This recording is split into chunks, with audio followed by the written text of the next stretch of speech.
Emissoras da Rede Globo. 5 segundos para o próximo programa.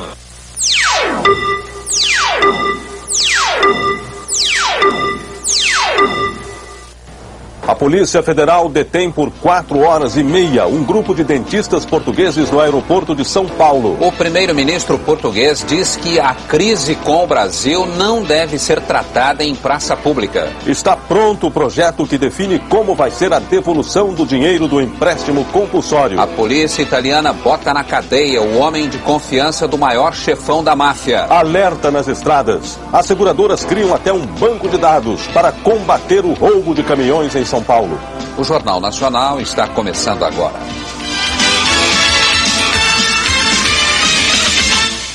Longas filas nos aeroportos, horas de espera para mostrar documentos e entrar no Brasil. Os portugueses que desembarcaram hoje no país enfrentaram as novas exigências do Itamaraty. Em São Paulo, um grupo de dentistas ficou mais de 4 horas retido pelo Serviço Brasileiro de Imigração. Ainda sem entender direito a crise, os portugueses que desembarcaram hoje em São Paulo estranharam o rigor das autoridades brasileiras. Gente acostumada a vir ao Brasil, desta vez teve que enfrentar uma experiência muito diferente. E exigiram muita coisa, não sei o quê, quanto trazia de dinheiro, quanto tempo me ia a ficar aqui e tudo isso, né? Foi represália, até porque ele declarou isso. Ele declarou que os brasileiros estão sendo tratados como cachorros, então que ia fazer um controle apertado, não estava fazendo nada ilegal. De todo o grupo, 5 dentistas portugueses que vieram participar de um congresso no interior do estado foram os que tiveram mais dificuldade. Só depois de 4 horas e meia é que eles foram liberados. Disseram que necessitávamos ter um visto para um congresso, mas no vosso consulado, tanto como no Funchal, não tinham conhecimento disso. Esse problema gerado pelas novas regras de imigração de Portugal está mudando o comportamento nas agências de turismo aqui de São Paulo. No lugar de ouvir dicas de passeios interessantes, agora o turista ouve primeiro instruções e mais instruções de como conseguir, pelo menos, andar em paz na terra dos portugueses. Este agente de viagem diz que já recebeu muitas reclamações de clientes. Ele mesmo, que é português e está no Brasil há 36 anos, não economiza críticas. As autoridades portuguesas que tomaram uma atitude que veio realmente manchar de uma certa maneira o relacionamento entre brasileiros e portugueses, mas nós lembramos que essas divergências que existiram, que não tragam sequelas no bom entendimento entre o povo brasileiro e o povo português. O governo português se reuniu hoje para discutir o problema da entrada dos brasileiros em Portugal e também as novas exigências do Itamaraty para os portugueses que viajam ao Brasil. Pelo segundo dia, as relações entre os dois países foram o assunto principal dos jornais de Lisboa. Os títulos mostram bem a reação da imprensa portuguesa. Neste editorial, o jornalista acusa Portugal de esquecer tratados, acordos e a amizade para dar provas de sua competência à Comunidade Econômica Europeia. Os 5 portugueses retidos no aeroporto de São Paulo também viraram notícia. Passadas as primeiras horas de impacto, o governo português está tentando diminuir a polêmica e deixar que as coisas sejam resolvidas pelas vias diplomáticas. Depois do almoço que teve com o presidente Mário Soares, o primeiro-ministro Cavaco Silva falou pela primeira vez sobre o assunto. É o caso das relações com o Brasil, a que o governo atribui uma grande importância e já o demonstrou através de atos, não apenas através de discursos e de palavras, como foi o caso da assinatura do acordo de terceira geração durante a presidência portuguesa, entre a Comunidade Europeia e o Brasil, como foi o caso da primeira reunião, e até este momento única, entre os ministros de negócios estrangeiros do Mercosul e a Comunidade Europeia, tal como foi agora o caso mais recente do repatriamento de brasileiros do Zaire, onde, tal como cidadãos portugueses, têm dificuldades. Mas todas estas questões nós entendemos que não devem ser tratadas na praça pública. Mais à vontade, o presidente Mário Soares reconhece que o incidente aconteceu porque faltou habilidade da burocracia. Porque é que não se chamou o cônsul brasileiro? Porque é que não se fala, que aliás é tão amigo de Portugal? Porque é que não fizemos isso de uma maneira mais simpática? Quer dizer, houve ali uma burocracia um pouco, para a minha sensibilidade, desagradável. A Polícia Federal garante que os portugueses que entrarem clandestinamente no Brasil vão ser deportados. A Embaixada de Portugal em Brasília comentou os problemas enfrentados pelos portugueses que chegaram hoje ao Brasil. A Embaixada de Portugal em Brasília definiu como um ato de rotina, sem qualquer consequência, o incidente com os 5 portugueses que desembarcaram em São Paulo hoje. A Embaixada considera o decreto que muda os critérios para a imigração de portugueses uma decisão soberana do Brasil. O embaixador não pretende dar novas declarações. Os turistas portugueses que vierem para o Brasil não precisam trazer o visto, mas a determinação é para que sejam todos entrevistados antes de entrar. As autoridades brasileiras é que vão decidir o tempo de permanência de cada um, que pode durar de 1 a 90 dias. Quem ficar aqui fora do prazo pode pagar multas de 10 UFIRs diárias, o que equivale hoje a 110.116 cruzeiros. Os clandestinos podem ser deportados. E se um brasileiro empregar um português em situação ilegal, pode pagar a mesma multa também. Mas a orientação da Polícia Federal é para que todos os portugueses sejam tratados com humanidade. Eles serão bem recebidos, bem tratados nos aeroportos, nos portos, e simplesmente terão que estar dentro daquilo que determina a lei. O presidente Itamar Franco decide ir a Portugal, mas só fala sobre os incidentes com brasileiros naquele país depois da chegada do embaixador José Aparecido de Oliveira. Hoje, o presidente recebeu um estudo da Fiat para a produção de um carro mais barato que o Fusca e disse que a inflação de fevereiro está alta demais. O presidente Itamar Franco disse hoje que desconhece a simulação da FIP de uma inflação de 26,8% agora em fevereiro. Mas, segundo ele, o índice é muito alto para o país. À tarde, o presidente recebeu os presidentes da Câmara, Inocêncio de Oliveira, e do Humberto Lucena, que definiram o encontro como uma visita cordial, a aproximação entre o Executivo e o Legislativo, para saber as prioridades do governo. O presidente Itamar Franco lembrou que o deputado Inocêncio de Oliveira assume a presidência da República no dia 17, quando ele viaja para a Bolívia. O presidente disse também que vai passar 5 dias em Portugal, mas não definiu ainda o dia da viagem. E só comenta a crise Brasil-Portugal depois de conversar com o embaixador José Aparecido de Oliveira na segunda-feira. O presidente Itamar Franco recebeu também a diretoria da Fiat Automóveis. Depois do anúncio da volta do Fusquinha pela Auto Latina, a Fiat quer produzir no Brasil um modelo parecido ao Cinquecento, um carro já popular na Europa. E a Fiat garante que ele vai custar menos que os $7.000 do Fusquinha. Eles voltam a se reunir aqui no Palácio do Planalto na segunda-feira e no dia 12 o presidente visita as instalações da Fiat em Betim, Minas Gerais, quando assina o protocolo com as regras para a produção do novo carro popular. Os novos presidentes da Câmara e do Senado já pensam na revisão constitucional prevista para este ano, mas os dois querem presidir a Assembleia Constituinte. De Brasília, ao vivo, Alexandre Garcia tem outras informações. A própria Constituição prevê que ela vai ser revisada quando fizer 5 anos. Esse aniversário vai acontecer no próximo dia 5 de outubro. Até lá, muita água ainda vai rolar aí no Congresso Nacional. Existe uma divergência entre o presidente da Câmara e o presidente do Senado. Hoje os dois ficaram no sofá do presidente, como acabamos de ver, nas duas extremidades. Entre os dois ainda permanece uma divergência.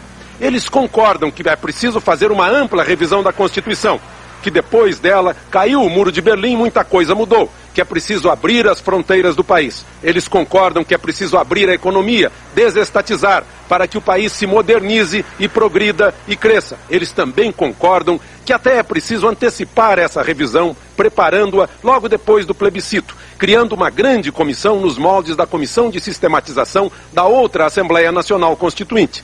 Mas eles discordam num ponto muito pessoal: a interpretação do que diz a Constituição. E a Constituição diz que a revisão vai ser feita pelo Congresso Nacional em sessão unicameral. Para o presidente do Senado, que é o presidente do Congresso, significa que ele é presidente da Assembleia Revisora.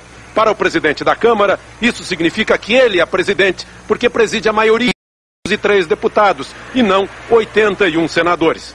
Mas eles querem continuar fumando o cachimbo da paz. Por causa disso, marcaram 2 reuniões na semana que vem. E o presidente do Senado tem até uma proposta. Ele preside a Assembleia Revisora, mas a grande comissão revisora fica com a Câmara e o relator seria um deputado. De Brasília, Alexandre Garcia. A seguir, confirmado, a Auto Latina volta a fabricar o Fusca. As outras montadoras reagem. Pronto o projeto que define a devolução do empréstimo compulsório.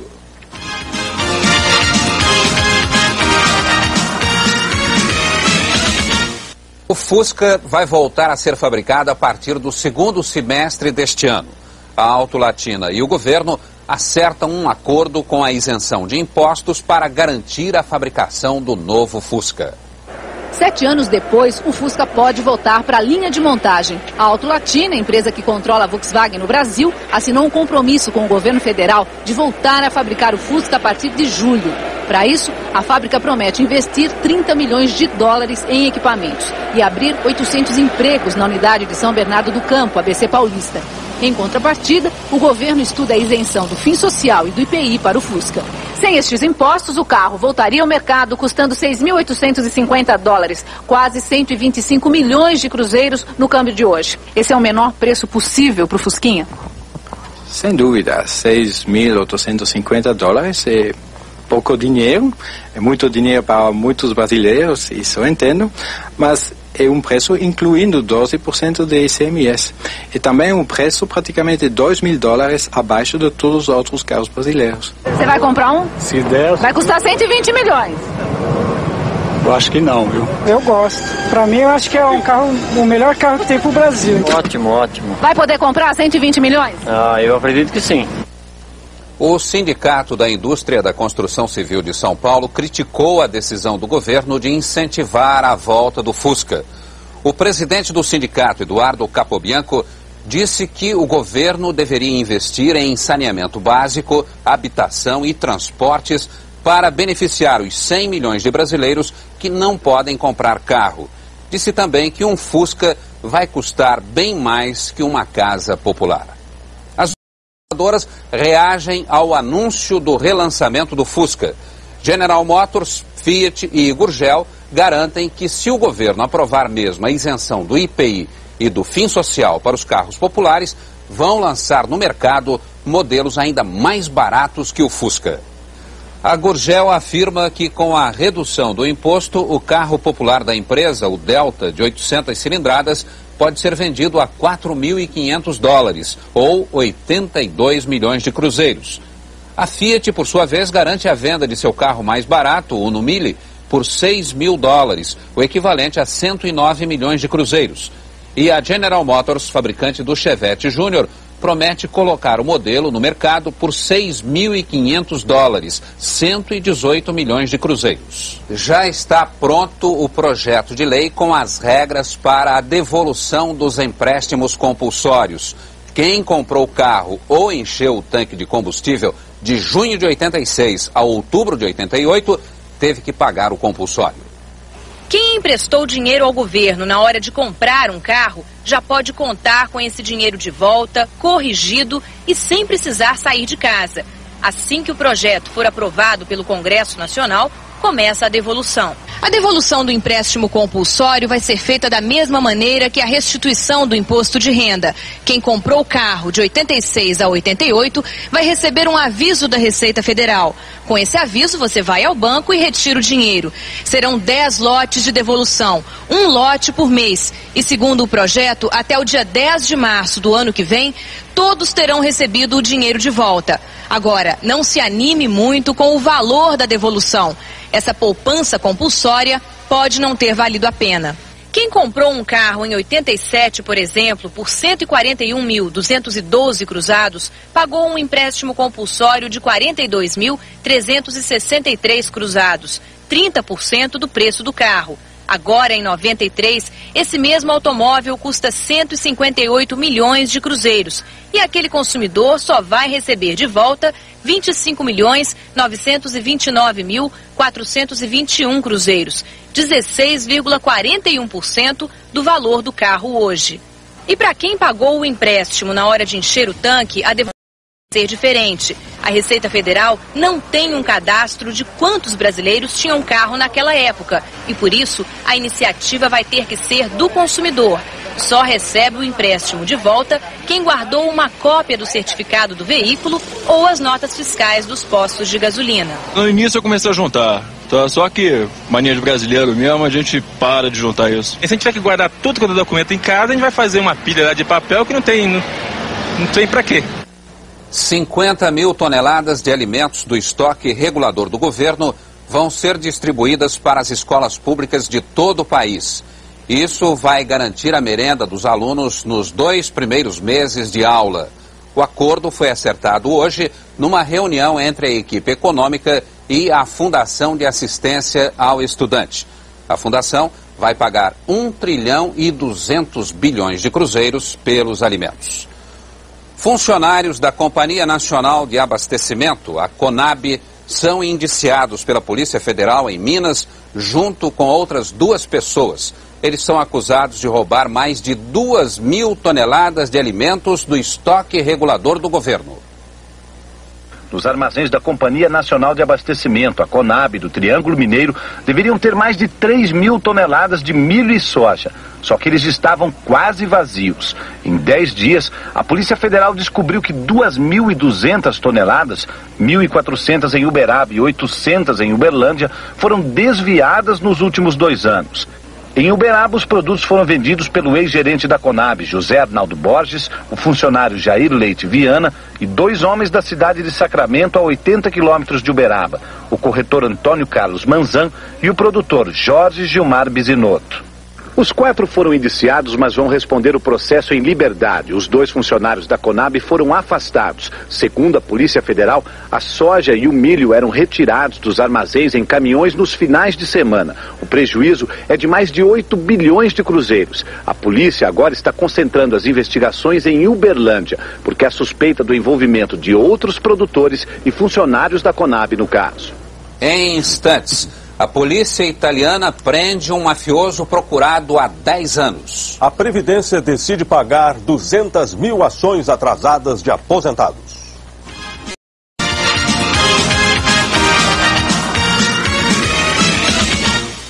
A italiana bota na cadeia o mafioso suspeito de ser o homem de confiança de Salvatore Totò Riina, o chefão dos chefões da máfia siciliana. Giuseppe Montalto riu quando algemado entrou no carro da polícia. Preso na capital da Sicília, Montalto é considerado um dos líderes da máfia italiana. Há mais de 10 anos era caçado pela polícia. Foi mais um golpe de mestre da polícia italiana na luta contra o crime organizado. Montalto é suspeito de pertencer ao clã dos Corleones, um braço da máfia que era liderado por Salvatore Totò Riina, preso no mês passado. Considerado um dos 10 mais perigosos criminosos do mundo, Totò Riina é definido pelos mafiosos arrependidos como um homem capaz de personificar tanto Deus como o diabo. Montalto é acusado pela polícia de ser homem de confiança de Totò Riina e tem muitas contas a prestar com a justiça. Em 1980, no primeiro julgamento em massa de mafiosos em Palermo, Montalto foi condenado à revelia a 6 anos de prisão. Giuseppe Montalto foi preso na casa luxuosa onde morava nos arredores de Palermo. Quando percebeu a presença da polícia, tentou escapar, se escondendo num cubículo de uma parede falsa do banheiro. Antes de ser levado para a prisão, Giuseppe Montalto pediu para abraçar os 3 filhos pela última vez. 50 mil aposentados e pensionistas do Rio devem receber no mês que vem os atrasados da Previdência que a Justiça mandou pagar. São as ações de quem se aposentou até o ano de 88. Eles ganharam a revisão das aposentadorias e esperam para receber a diferença. O aposentado Gilberto dos Santos morreu antes de saber que ganhou a ação na justiça. A mulher dele, Dona Vilma, é quem acompanha o processo contra o INSS. Mas 1 ano depois da decisão judicial, Dona Vilma ainda não recebeu o dinheiro. 36 anos dirigindo um ônibus e seu Silas Rosa se aposentou com 4 salários mínimos. Hoje recebe só 2,5. E espera o pagamento do que ganhou na justiça. Eu estou esperando ver se sai, porque eu dei entrada lá, tem que sair, né? De qualquer maneira, ou pouco ou muito, eu quero ver ele aqui. São casos como esses que lotam as prateleiras da Procuradoria do INSS. Metade de todas as ações que estão na Justiça do Rio hoje é contra a Previdência. Só no estado do Rio, mais de 100 mil aposentados entraram na Justiça pedindo a revisão do valor das aposentadorias. São processos demorados que levam anos tramitando nos fóruns. Mas em pelo menos metade dos casos, a Justiça já decidiu. O INSS tem que pagar a diferença. Mas aí começa uma outra espera, pelos cálculos do INSS que ainda são feitos manualmente. A demora começa a ser resolvida com o uso de computadores. E até março, os 50 mil processos já julgados devem ser pagos. Bom, o importante é que a Previdência já desistiu de apelar para a última instância porque o Supremo Tribunal Federal já decidiu que tem que pagar mesmo e pronto. Uai. Tanto assim que o INSS promete pagar todas as ações em curso em todo o país, ainda este ano.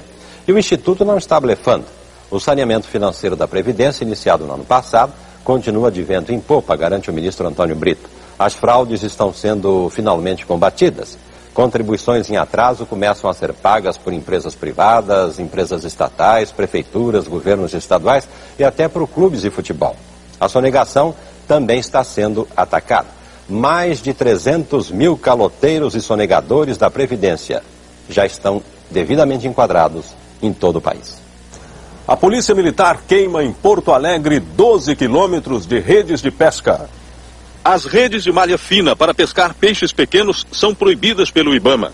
O material foi queimado junto com gaiolas e armadilhas de pássaros. A Polícia Militar vai entregar ao IBAMA mais de 40 armas, munição e coletes de caça apreendidos no Rio Grande do Sul. Em Florianópolis, milhares de pessoas passam horas na fila para receber o pagamento no Banco do Estado de Santa Catarina. Às 7 da manhã, quando o banco abriu, a fila já dobrava o quarteirão. A confusão aconteceu porque o Estado concentrou o pagamento de 12 mil pessoas numa só agência. Em Curitiba, o analista de sistemas Osmar Flores tentou pagar com cheque uma conta de 500 mil cruzeiros na farmácia. Ele não conseguiu e resolveu comprar milhares de moedas para fazer o pagamento. É a segunda vez em uma semana que alguém paga dessa maneira uma dívida em Curitiba. Só que desta vez, o gerente da farmácia preferiu confiar no cliente e não com as moedas. Daqui a pouco, um comboio da ONU é atingido na guerra entre muçulmanos e croatas. Identificado um dos agressores de Hortência.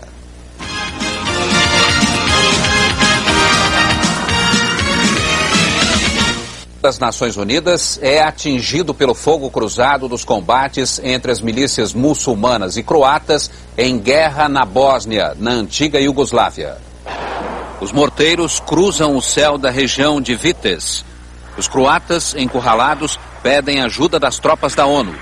O comboio britânico entra no campo de batalha, mas com a ponte em chamas, recua.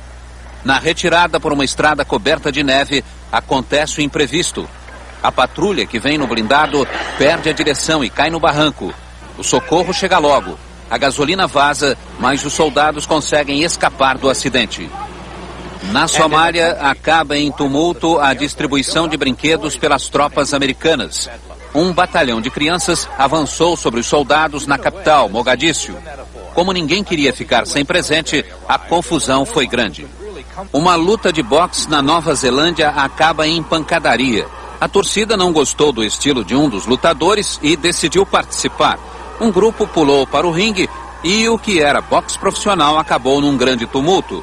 A Federação de Boxe marcou uma nova luta. A polícia de Campinas, em São Paulo, identifica um dos acusados de participar da agressão à jogadora Hortência. Um telefonema anônimo levou a polícia até o funcionário público Dalmo Antônio Olivério, de 30 anos. O envolvimento dele foi confirmado esta tarde pelo delegado Carlos Alberto Queiroz Filho, depois de ser analisada uma fita de vídeo. Dalmo Antônio Olivério é o homem de boné que se aproxima para agredir Hortência. Dalmo foi indiciado por vias de fato neste processo por ter participado ativamente daquela confusão. Mas dependendo do exame de corpo de delito a que está sendo submetida a jogadora Hortência, ele pode ser indiciado também por crime de lesões corporais. E aí fica sujeito a uma pena de prisão de até 6 anos. A minha intenção não era nunca de chegar aqui. Você pode ver que tanto é que estava... Qual era a sua intenção? De tirar o cara de trás dela que está agredindo ela. É isso. As jogadoras Hortência e Marta fizeram exames de corpo no final da tarde em Sorocaba. O resultado confirmou que as duas foram mesmo agredidas. O Madison Square Garden de Nova York reabre amanhã para uma luta pelo título mundial dos pesos pesados. O campeão Riddick Bowe enfrenta o desafiante Michael Dokes. Dokes, 35 anos, tem um passado brilhante no boxe. Um título de campeão mundial conquistado há 10 anos. Mas uma vida complicada fora do ringue. Já foi preso por posse de cocaína e vai levar $750 mil. Nada mal para um azarão. Bowe tem a juventude dos 25 anos e a potência dos golpes que deixaram Holyfield sem rumo na disputa de Las Vegas no ano passado. A luta de amanhã vai ser aqui em Nova York, que há 7 anos não vive momentos como este. A última disputa de um título mundial de boxe dos pesos pesados que aconteceu aqui foi em 1986. Desde então, os grandes espetáculos do boxe estão sendo vividos aqui nos Estados Unidos junto aos cassinos de Las Vegas e Atlantic City. A volta a Nova York foi insistência do campeão Bowe. Ele quis que a primeira defesa do título fosse em sua cidade natal. Uma luta programada para 12, mas que não vai passar dos 7 assaltos, segundo ele. Veja agora a previsão do tempo para amanhã em todo o país. A frente fria está praticamente estacionada sobre a região sudeste. Além disso, muitas nuvens cobrem parte do nordeste e do norte do país. Amanhã o tempo fica nublado, com chuva, nessa faixa escura que vai do Pará até as Serras Gaúchas. Nas áreas listradas, o sábado não está completamente perdido. O sol aparece entre as nuvens e à tarde ocorrem pancadas de chuva. As temperaturas permanecem estáveis, 34 graus no Rio de Janeiro, 27 em São Paulo, 25 em Brasília e 23 graus em Belo Horizonte. A ministra do Planejamento, Ieda Cruzius, disse hoje que o governo vai oferecer vantagens para que os investidores deixem o dinheiro nos bancos por mais tempo. Segundo a ministra, esta é uma das principais medidas do Plano de Estabilização Econômica e pode contribuir para baixar a inflação. Veja a seguir, caminhões de carga estão ameaçados de não ter mais seguro. Uma pesquisa sobre o governo do presidente Itamar Franco.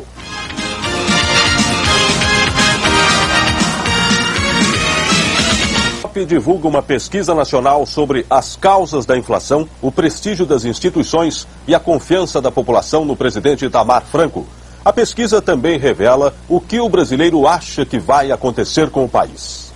A situação do país. Segundo o Ibope, 54% dos entrevistados acham que a situação vai melhorar. 33% acham que a situação vai ficar como está.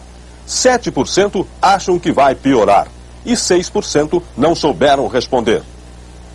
A confiança no presidente Itamar Franco. Segundo o Ibope, 54% dos entrevistados confiavam no presidente em outubro de 92. A confiança aumentou para 60% em dezembro de 92. E em janeiro de 93, a porcentagem dos que confiam no presidente subiu para 66%. A porcentagem dos que não confiavam no presidente Itamar Franco, segundo o Ibope, era de 28% em outubro de 92. Caiu para 27% em dezembro de 92 e para 25% em janeiro de 93. As causas da inflação. Veja as 3 principais. Segundo o Ibope, a corrupção é uma causa da inflação para 43% dos entrevistados. O mau uso do dinheiro público também é causa da inflação para 41%. E as dívidas e gastos do governo também geram inflação para 30% dos entrevistados. A confiança nas instituições. Veja as 6 principais. Segundo o Ibope, a Igreja Católica é confiável para 77% dos entrevistados. Os meios de comunicação para 71%. Os sindicatos dos trabalhadores são confiáveis para 55%. Os militares para 53%. A Justiça para 52%. E o Congresso Nacional é confiável para 46% dos entrevistados. O Ibope ouviu 3.650 pessoas em todo o país, entre os dias 22 e 28 de janeiro. Cresce o roubo de caminhões de carga em todo o país. Em São Paulo, 113 caminhões foram roubados só em janeiro. As seguradoras estão usando até computadores para ajudar a polícia a combater as quadrilhas. Esta seguradora de cargas, a maior do país, investiu em tecnologia de última geração para tentar evitar roubos. Cargas, motoristas e caminhões são checados, documentos conferidos. Há até um arquivo com os nomes de 450 mil motoristas e outro com 80 mil nomes de receptadores e ladrões de caminhão. 80% de tudo que influenciando o trabalho dos astrólogos brasileiros é a inflação. Carregados de beleza e mistério, os astros se movimentam no céu, fascinando quem está aqui na Terra. Há milhares de anos, os astrólogos tentam decifrar as mensagens enviadas por estrelas e planetas. Eles só não previram que um dia teriam que inventar uma moeda. É isso mesmo. Para escapar da inflação que anda meio esquecida pela bondade dos astros, a Associação Brasileira de Astrologia criou a URA, Unidade de Referência Astrológica, um jeito de proteger consultas e mapas da desvalorização do dinheiro. Todo mês aumenta um pouquinho, mas nós temos uma ética. A gente obedece à variação do IPC da Getúlio Vargas, né? Hoje uma URA vale 6.686 cruzeiros. Um papa no assunto pode cobrar até 240 URAs por consulta, quase 2 milhões de cruzeiros, o que prova que o balé dos astros anda mais valorizado do que nunca.